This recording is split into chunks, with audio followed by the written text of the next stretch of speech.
Bingo! Just a game with numbers, right? But what if I told you that calling out B7 or O66 is doing more than just filling up a card?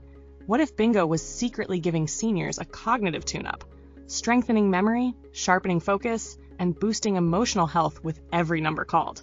This isn't just nostalgia, it's neuroscience. In this video, we're going to uncover how bingo supports memory, focus, emotional well-being, and even social connection, critical factors for healthy aging. And the best part? This isn't just theory. You're going to hear real stories from the front lines of senior care, from agency leaders to senior home care owners at Caring Senior Service, who help older adults live healthy, happy, and independent lives at home every day. They've seen firsthand how something as simple as bingo can lift spirits, reignite engagement, and bring people back to life. Let's dive in. Let's start with the basics. Most people see bingo as light entertainment, a casual way to pass time. But beneath the surface, it's a cognitive powerhouse. When seniors play, they're listening for numbers, visually scanning a grid, making quick decisions, tracking patterns, and doing it all while socially engaged. That's multisensory activation, a big deal in brain science. Researchers at the University of Southampton found that playing bingo can improve hand-eye coordination and short-term memory, especially when played regularly. So yes, it's fun, but it's also cognitive exercise. It makes the most sense when you get that right person in the house, because you can get them to get re-engaged in some things they maybe have pulled away from. Did you like to go play bingo? Actually in my office staff right now, one of the things that I not only we encourage them to do on a pretty regular basis. So I'm going to say twice a month maybe, but it puts a smile on their face whether they're my clients or not. That's not just passing time. That's active brain training with joy. But bingo doesn't stop at memory. It also sharpens something equally vital for aging adults: attention. Cognitive attention, the ability to tune in, track information, and act quickly, declines with age. But it can be trained.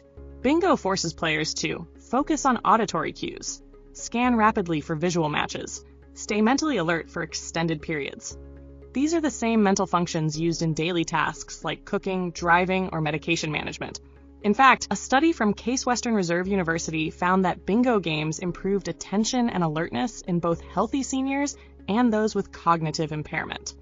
If you go in and do call a bingo game, you're putting your very life at risk.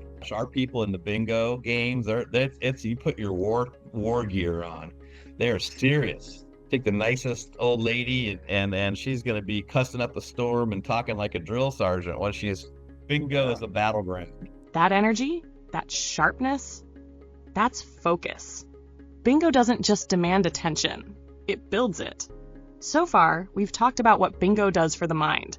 Now let's talk about what it does for the heart. Because when it comes to brain health, connection matters just as much as cognition. Social isolation in seniors is linked to a 50% higher risk of dementia, according to the National Institute on Aging. That's why one of bingo's most important features isn't the game, it's the people. Bingo is inherently social. It brings people together regularly, encourages conversation and laughter, builds new connections.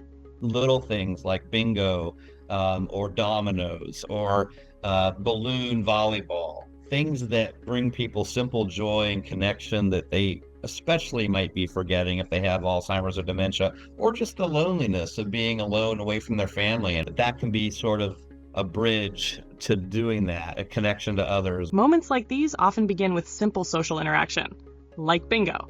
Because in aging, connection isn't a luxury, it's medicine.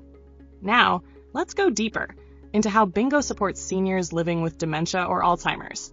That's where bingo shines.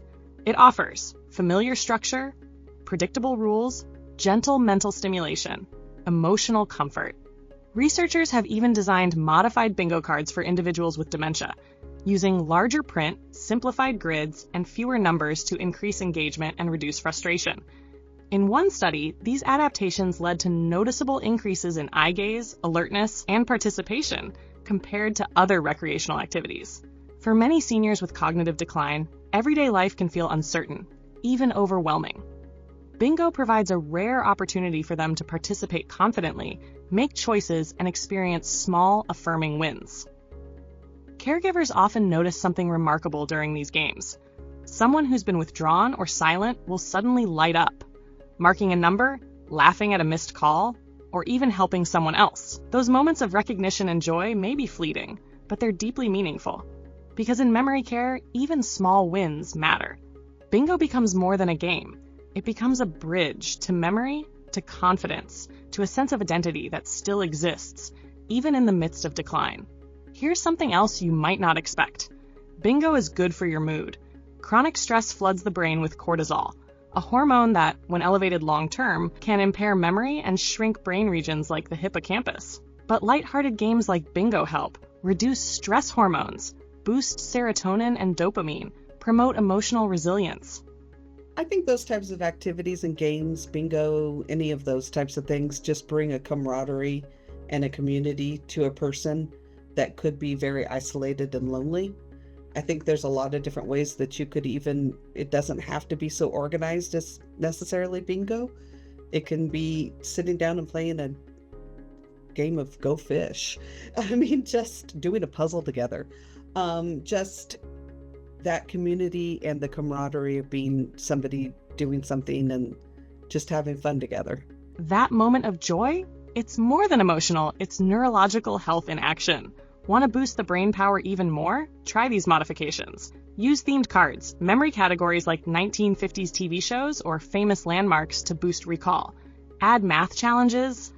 Instead of calling B7, ask players to solve 3 plus 4 to find the number. Play music in the background, especially nostalgic songs, which can further activate long-term memory. Mix in movement. Have players do a stretch or motion when they get a number right.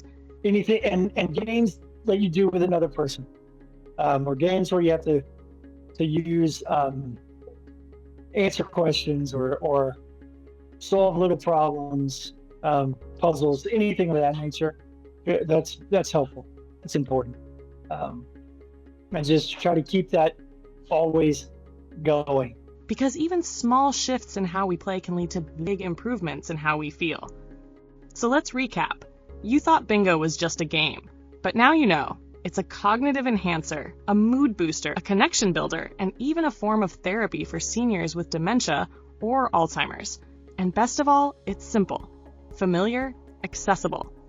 I don't actually think that that's something that's going to land us a bunch of clients, but it puts a smile on their face whether they're my clients or not. That's the power of bingo. It doesn't just pass the time, it adds life to the time we have. If you're a caregiver, family member, or just someone who loves a senior in your life, start a game of bingo, not just for fun, but for their brain, their heart, their connection to the world. Tell us in the comments, have you seen bingo bring someone to life? Don't forget to like and subscribe for more content on senior health, memory care, and meaningful moments that matter. See you in the next one.